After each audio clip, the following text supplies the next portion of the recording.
Hello, students.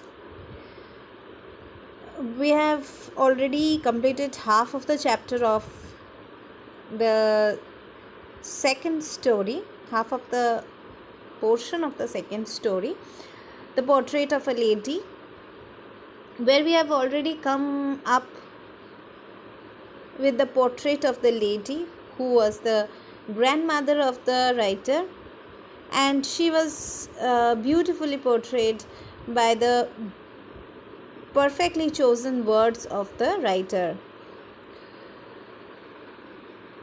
We have already seen, हमने already देखा है कि how did the grandmother look like, how did what was her daily routine, how was the early childhood of the writer in village with her grandmother, with his grandmother. Next, we have also come across the changes that happened from village to city life, when they shifted from village to city life. What changes happened when the author started to study in English school instead of village school? How did the grandmother accepted the truth of life that changes changes must be accepted? How did she adapt herself in the city life? How did she accepted the resignation? How did she accepted the seclusion and gradually resigned from her family involvement? All these things we have already come across. How did her values differentiate with the values of the modern city culture? All these things we have already known. And how, or in some way, we have lastly seen that uh, grandmother had accepted the truth, and she uh, confined herself, her life confined uh, between spinning wheel and feeding sparrows. यहाँ तक हमने पढ़ा है, जहाँ पे हमने देखा है कि कैसे ऑथर धीरे धीरे ग्रैंड मदर से दूर जा रहे हैं, और ग्रैंड मदर इसको इस जीवन की इस सच्चाई को कि अब उनको अकेला ही रहना है, इस सच्चाई को मान के धीरे धीरे वो स्पैरोज और अपने स्पिनिंग व्हील और अपने प्रेयर, उनके दुनिया में ही अकेला रहने में ही खुद को एडजस्ट कर लेते हैं. And from the part of the writer, we have seen how from early childhood life in the village school, next in the city school, next life of university, कैसे हर एक स्टेज में और राइटर के साथ grand mother का जो relation है वो चेंज होता जा रहा है. Now, as I told you that in our today's video, we'll see what happened. How did the grandmother react, or what happened when the writer decided to go for further studies, go abroad. जब वो abroad यानी कि देश के बाहर जाने के लिए, not देश always देश के बाहर, मतलब वो जहाँ रहते हैं वहाँ से बाहर जाने के लिए, घर से बाहर पढ़ने जाने के लिए डिसाइड करते हैं, तब क्या क्या होता है. So let's start reading. When I decided to go abroad for studies, I was sure my grandmother would be upset. I would be away for 5 years, and at her age one could never tell. But my grandmother could. She was not even sentimental. She came to leave me at the railway station but did not talk or show any emotion. जब तो writer क्या बोल रहे, देखो, जब मैंने दूर पढ़ने जाने के लिए सोचा, अब्रॉड यानी दूर, घर से दूर, अब्रॉड दूर पढ़ने जाने के लिए सोचा, तब मुझे पता था कि ग्रैंड मदर बहुत दुखी हो जाएंगे, बहुत अपसेट हो जाएंगे, क्योंकि 5 साल के लिए वो जा रहे थे घर से बाहर। अब्रॉड यानी मेनली होता है देश से बाहर। सो देश से बाहर वो 5 साल के लिए जा रहे थे, और वापस आना 5 साल में पॉसिबल नहीं हो पाएगा। और ग्रैंड मदर जिस एज में हैं, और उस एज में वन कुड नेवर टेल मतलब one could never tell what will happen. वो जिस एज में है, इन 5 साल में कभी भी कुछ भी हो सकता है। लेकिन शायद ग्रैंड मदर को पता था, जो बाकी कोई कुछ नहीं बोल सकता, लेकिन ग्रैंड मदर को पता था। उन्होंने बहुत, जैसे बोलते हैं ना कि कुछ नहीं होगा बेटा आप जाओ, ऐसे ऐसे जो फीलिंग्स है, ग्रैंड मदर ने भी वैसी फीलिंग्स दिखाया। वो बिल्कुल सेंटिमेंटल नहीं थे, इमोशनल नहीं थे। वो she came to leave rather, वो आई थी, ग्रैंड मदर आई थी रेलवे स्टेशन में छोड़ने के लिए, बट डिड नॉट टॉक और शो एनी इमोशन मतलब, लेकिन उन्होंने एक भी बात ही नहीं की, और कोई भी रोना धोना, जब हम हमारे करीब लोगों को, हमारे नियर वंस को छोड़ते हैं, तब शायद बिछड़ते वक्त हमारे आँखों में से आंसू आ ही जाता है। लेकिन यहाँ पे ग्रैंड मदर को हमने देखा, ना तो सी ऑफ करते टाइम, सी ऑफ मतलब रेलवे स्टेशन या कहीं पे भी हम दूसरों को जब छोड़ने जाते हैं, that is called see off. तो ऑथर को छोड़ने जाने टाइम ना तो उन्होंने ज़्यादा बातें की, और ना कोई इमोशन दिखाया। हर fingers were busy telling the beads of a rosary. सिर्फ जैसे उनके हैबिट थी, उनका हाथ उनकी माला जपते हुए और मुंह प्रेयर बोलते हुए दिखाई दिया। मतलब वो प्रेयर में बिजी थे, वो चुपचाप अपने माला जप रहे थे। Silently she kissed my forehead, and when I left, I cherished the moist imprint as perhaps the last sign of physical contact between us. और उन्होंने सिर्फ कुछ कहा नहीं, उन्होंने सिर्फ किस किया फोरहेड, सर पे, यानी सर के जो सामने वाला हिस्सा है वो सर पे, तो फोरहेड पे किस किया। और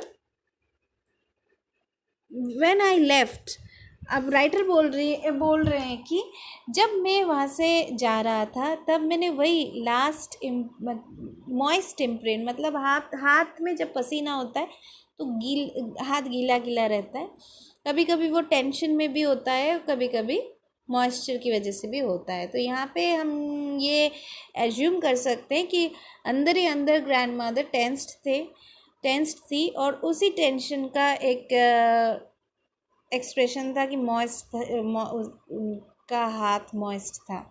तो मॉइस्ट इम्प्रिंट, जैसे गालों में उंगलियों का छाप छूट जाता है, मतलब कोई भी गीले जगह पे हम हाथ रखते हैं तो वो छाप रह जाता है, तो इन दैट इज इम्प्रिंट, छापना एज परहैप्स। और वही शायद वही चेरिश, मतलब वही जो वो सुख अपने साथ लेकर गया था, वही लास्ट फिज़िकल कांटेक्ट, मतलब फिज़िकली वो दोनों ग्रैंड मदर और ऑथर दोनों का फिज़िकल वही लास्ट कांटेक्ट था। जैसे हर दिन दोनों का फिज़िकल कांटेक्ट होता था अर्ली चाइल्डहुड में, वो हाथ पकड़ के स्कूल जाते थे ग्रैंड मदर के। अब धीरे धीरे कम होते अब ये शायद लास्ट फिज़िकल कांटेक्ट था। So question might come, when was the last sign of physical contact? What was the last sign of physical contact between the author and his grandmother? So this will be the answer. What was the last sign of physical contact between the author and the grandmother? So roughly this will be your answer portion.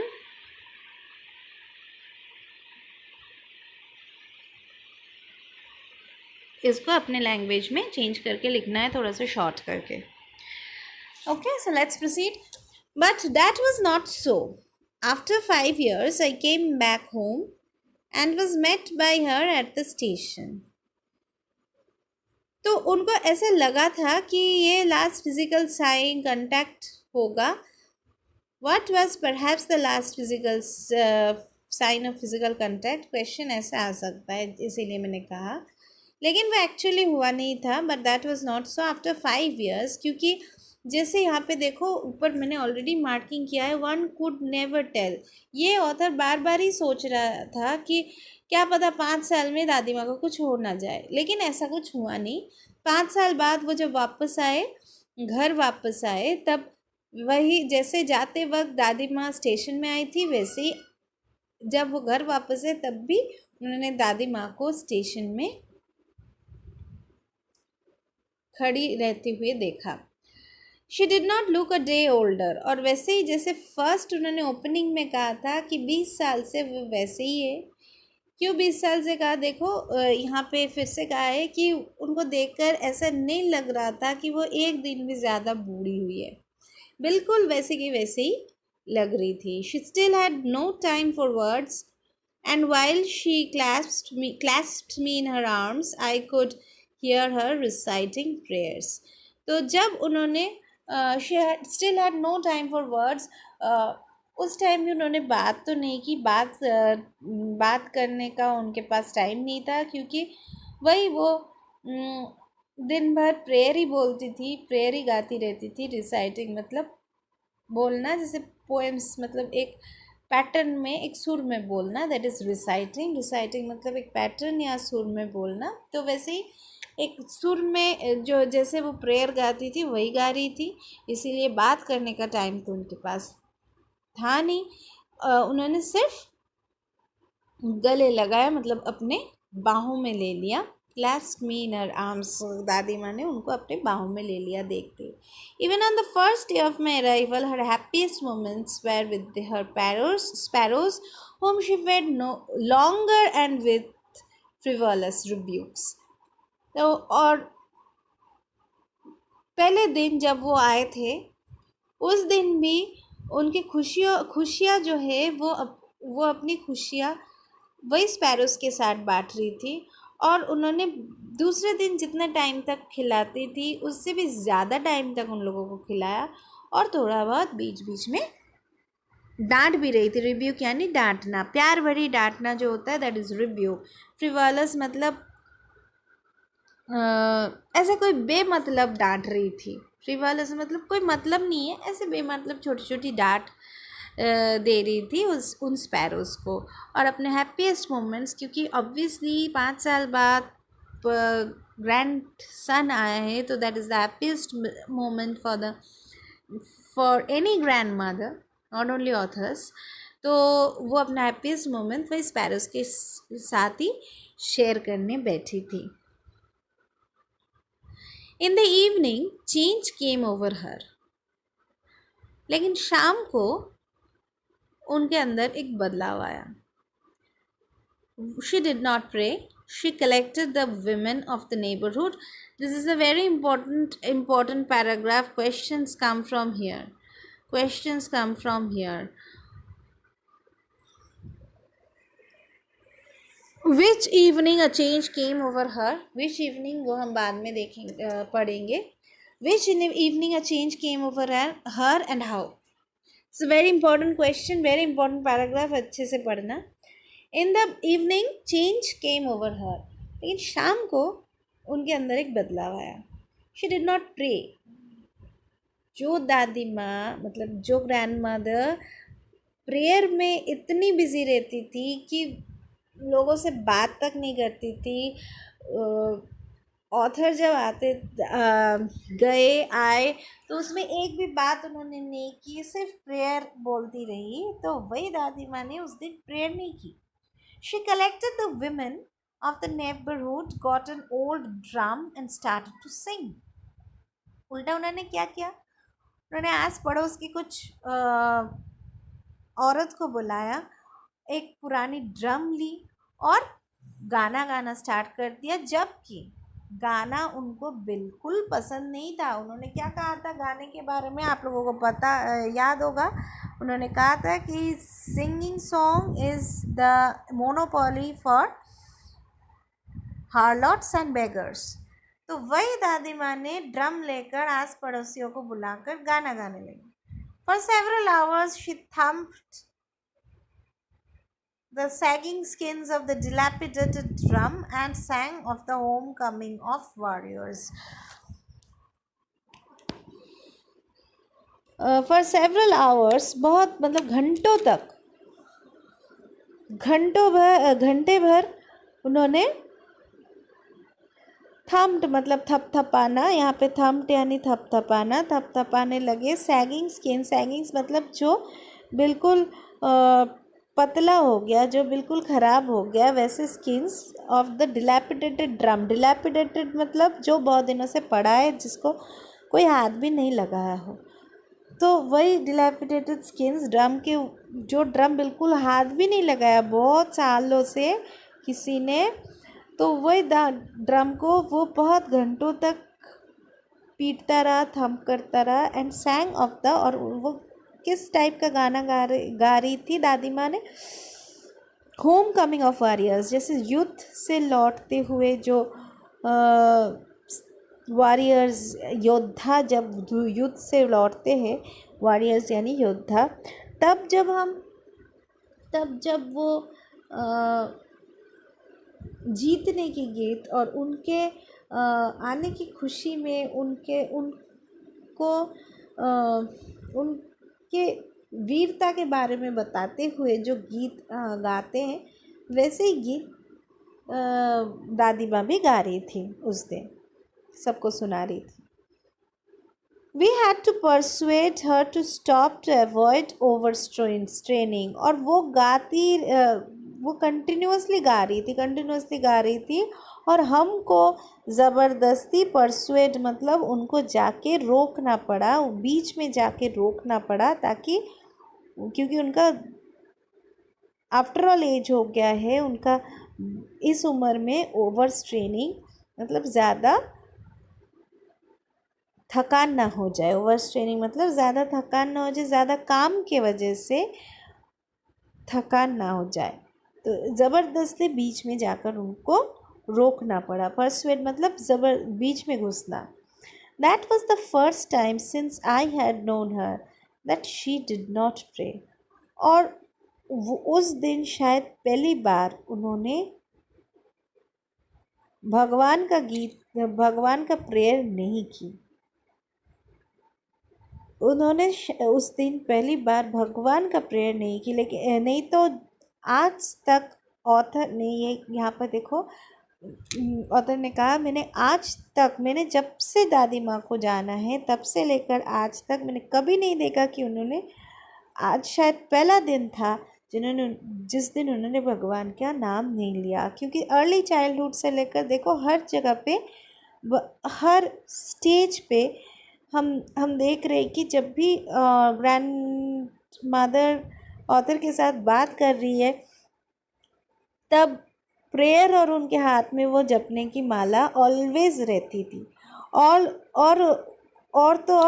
वो कोशिश करती थी कि ये जो prayer है ये author के अंदर भी वो इनपुट कर सके, मतलब ऑथर भी वो धीरे धीरे उस चीज़ को सीख सके।